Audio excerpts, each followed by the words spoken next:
ನಮಸ್ತೆ ಸ್ನೇಹಿತರೆ, ನಾನು ನಿಮ್ಮ ಕಾರ್ತಿಕ್ ಚಿತ್ರದುರ್ಗ. ಮೊದಲನೇದಾಗಿ ನನ್ನ ಚಾನಲನ್ನು ಯಾರ್ಯಾರು ನೋಡ್ತಾ ಇದ್ದೀರೋ ದಯವಿಟ್ಟು ಎಲ್ಲ ಸಬ್ಸ್ಕ್ರೈಬ್ ಮಾಡ್ಕೊಂಡು ನೋಡಿ ಅಂತ ಹೇಳ್ತಾ ಬನ್ನಿ. ನಾನಿವತ್ತು ಅಡಿಕೆ ತೋಟಕ್ಕೆ ಸುಣ್ಣವನ್ನು ಹೊಡಿತಕ್ಕಂಥ ವಿಧಾನ, ಸುಣ್ಣ ಹೊಡೆಯೋದಕ್ಕೆ ಬರ್ತಕ್ಕಂಥ ಖರ್ಚು, ಅದೇ ರೀತಿ ಅಡಿಕೆ ತೋಟಕ್ಕೆ ಸುಣ್ಣವನ್ನು ನಾವು ಹೊಡೆದ್ರೆ ಆಗ್ತಕ್ಕಂಥ ಲಾಭಗಳ ಬಗ್ಗೆ ನಾವು ಮಾತಾಡ್ತಾ ಹೋಗೋಣ ಸ್ನೇಹಿತರೆ.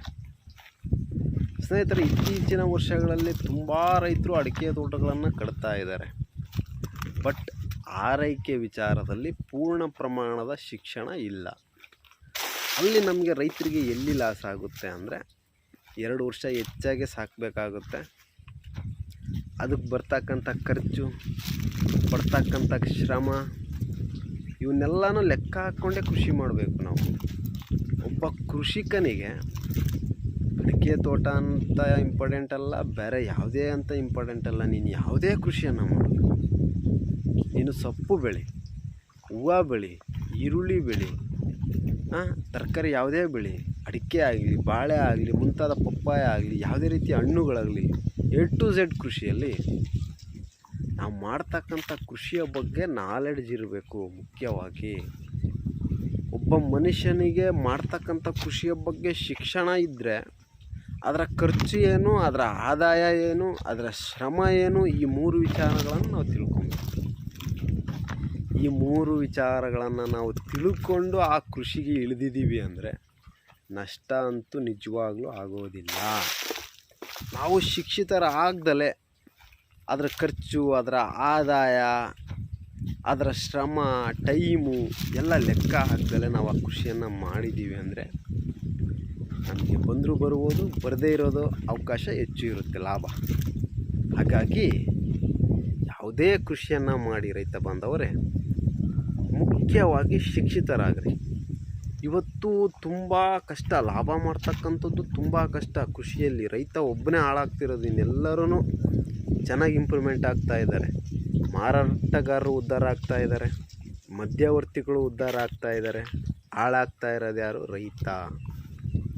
ಯಾಕೆ ಹಾಳಾಗ್ತಿದ್ದಾನೆ ರೈತ ಅಂದರೆ ಅವನಿಗೆ ಪೂರ್ಣ ಪ್ರಮಾಣದ ಶಿಕ್ಷಣ ಇರೋದಿಲ್ಲ. ಹಾಗಾಗಿ ರೈತ ಹಾಳಾಗ್ತಾನೆ ಸ್ನೇಹಿತರೆ. ನಾನು ಮುಖ್ಯವಾಗಿ ರೈತರಲ್ಲಿ ಬೇಡಿಕೊಳ್ಳೋದು, ನೀವು ಮಾಡ್ತಕ್ಕಂಥ ಕೃಷಿಯಲ್ಲಿ ಶಿಕ್ಷಿತರಾಗಿ ಅಂತ ಅಷ್ಟೆ.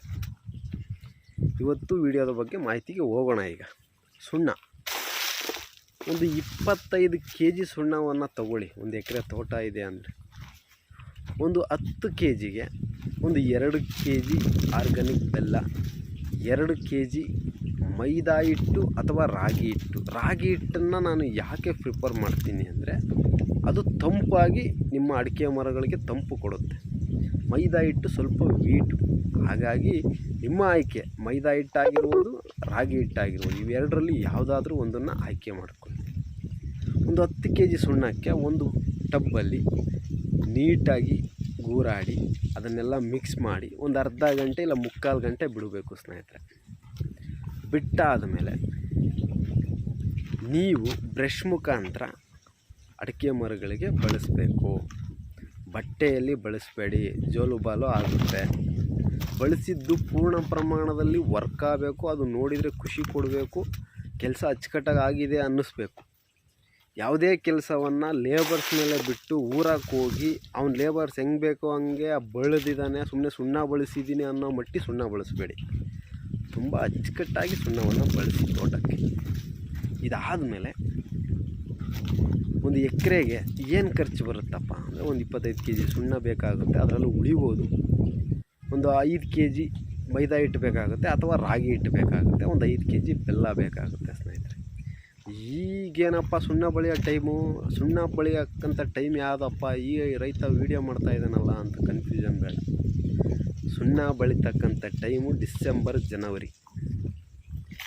ಅನೇಕ ರೈತರು ಸುಣ್ಣ ಬೆಳೆದಿದ್ದಾರೆ.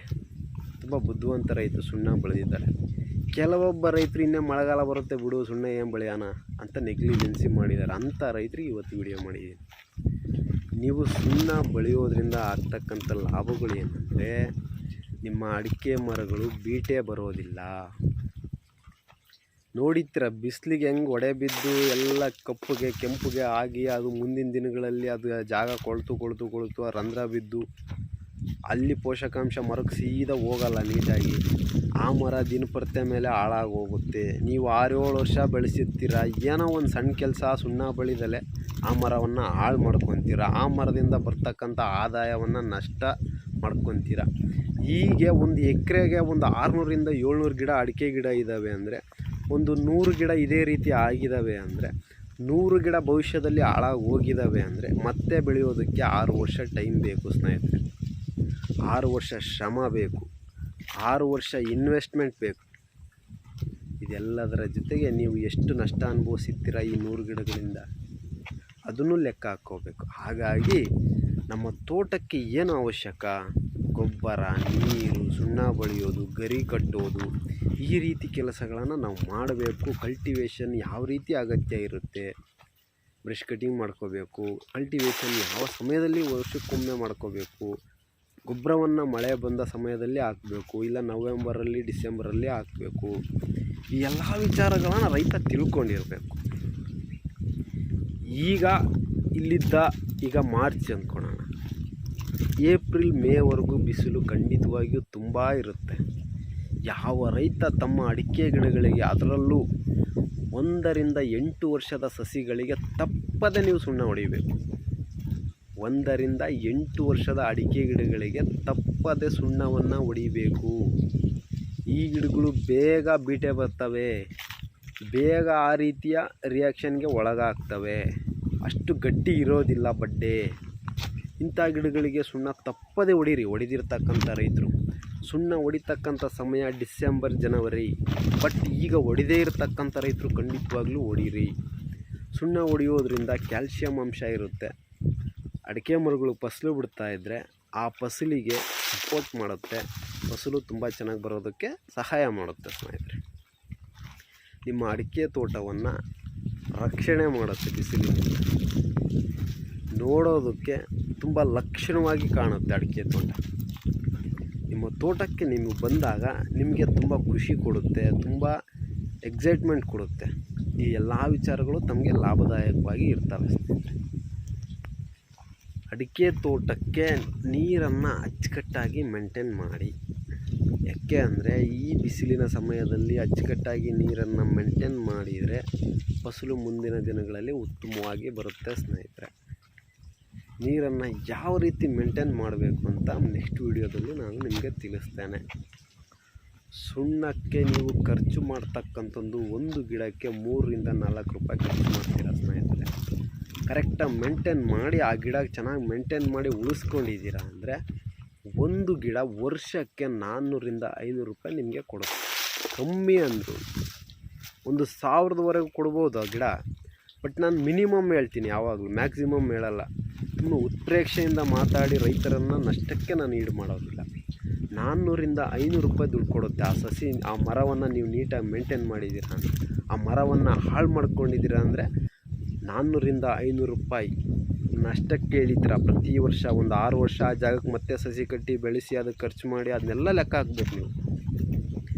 ರೈತರು ಕೃಷಿ ಮಾಡ್ತೀರಾ ಅಂದರೆ ಯಾವುದೇ ಕೃಷಿ ಆಗಿರ್ಬೋದು, ಆ ಕೃಷಿ ಬಗ್ಗೆ ಶಿಕ್ಷಿತರಾಗಿ, ಅದರಲ್ಲಿ ಲಾಭ ಎಷ್ಟಿದೆ, ನನ್ನ ಶ್ರಮ ಎಷ್ಟಿದೆ, ನಂದು ಖರ್ಚು ಎಷ್ಟಿದೆ, ಇದರಿಂದ ನನ್ನ ಆರ್ಥಿಕ ಸ್ಥಿತಿ ಡೆವಲಪ್ಮೆಂಟ್ ಆಗುತ್ತೋ, ನನ್ನ ಆರ್ಥಿಕ ಸಮಸ್ಯೆಗಳು ನಿವಾರಣೆ ಆಗುತ್ತೋ, ನನಗೆ ಆರ್ಥಿಕವಾಗಿ ಸಹಾಯ ಮಾಡುತ್ತೋ, ಎಲ್ಲನೂ ಲೆಕ್ಕ ಹಾಕ್ಕೊಂಡೇ ಕೃಷಿ ಮಾಡಿ. ಯಾವುದೇ ಕಾರಣಕ್ಕೂ ನೀವು ಸುಮ್ಮನೆ ಬ್ಲೈಂಡಾಗಿ ಕೃಷಿಯನ್ನು ಮಾಡಬೇಡಿ. ಇವತ್ತಿಂದನೇ ಪ್ರಿಪೇರ್ ಆಗಿ. ಯಾವೊಬ್ಬ ರೈತನೂ ಕೂಡ ಎಜುಕೇಷನ್ ಮಾಡಬೇಕಾಗಿಲ್ಲ ಇದನ್ನೆಲ್ಲ ತಿಳ್ಕೊಳೋದಕ್ಕೆ.